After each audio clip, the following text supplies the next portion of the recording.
This is a very important tutorial on sharing calendars and visibility of calendars. When people don't know the following information, sometimes events that are supposed to be private are not private anymore. So let's take a look. We have my main calendar, which is on the left-hand side. Your main calendar will always be there, and any additional calendars you create will be listed below. We'll go over that in the next tutorial. But pretty much everything I'm about to cover as far as sharing and permissions are concerned can be applied to any calendar. And here's why.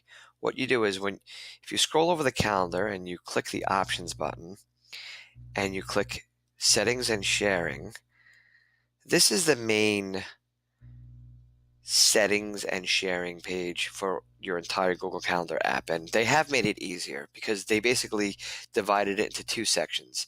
This top section is just general for all of your calendars. Okay.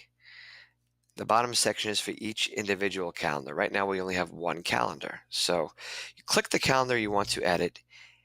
And then if you scroll down here, these are all of your settings. And if you click it, calendar settings, access permissions, share with specific people, and so on and so forth. So we're just going to go over access permissions and sharing with specific people. So access permissions, what does this mean? If you make your calendar public, all of your events will be visible to the entire world, including a Google search. I usually never have this. I never have this, actually, not usually, never. For some reason, you may want this, though, especially if you're a school district administrator and this is the calendar for the school district website. You want all of the events public. After each permission, you get more details to decide on. Do you want people to only see whether or not you're free or busy?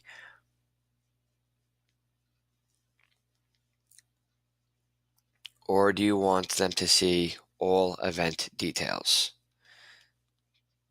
So we want them to see all event details if it's public. Furthermore, you can share this by clicking Get a Shareable Link. You copy that link and you can paste that link anywhere. If you open up a new tab, paste and go, you'll get access to the calendar. If you're not the owner of the calendar, it'll look a little different. You're not going to have all of this on the left-hand side, but it will be a calendar that people can see the events on. So you can paste that link anywhere, okay, in an email, on Google Classroom, on a website. You can also embed it onto a website. We'll get to that later. But let's say you don't want to make it public. Your other option is just to make it available for anyone in your school district. So sub the words Malik Walsh EdTech Services with the name of your school district if you're using a school calendar. Make available for New York City school emails. And again, do you want them to see all event details or just if you're free or busy? Okay. But I usually uncheck that as well. Let's say you don't want it to be public at all. You can share your calendar with specific people in the next section, and you have even more options if it's with a specific person. So add people,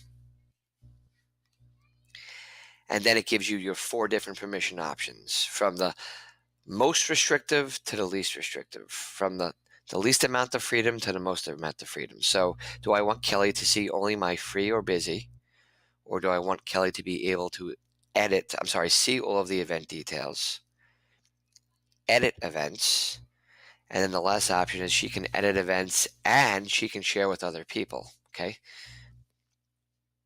I'm not going to press send, but if I did, well, I'm not going to press send. So keep in mind, this is for an entire calendar. This means that anytime you put an event on this calendar, those are the people who will be able to see it.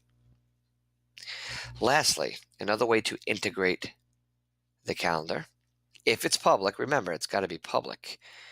You can copy this HTML code, embed code, and you can paste this onto a website if you know anything about web design, and the calendar will be embedded on the website. If you're using Google Sites, you don't have to do that. It's much easier for Google Sites. There's an option, and you can check out our Google Sites tutorial where you just drag the calendar over and it'll go automatically onto your Google site. Okay? So that's pretty much it for sharing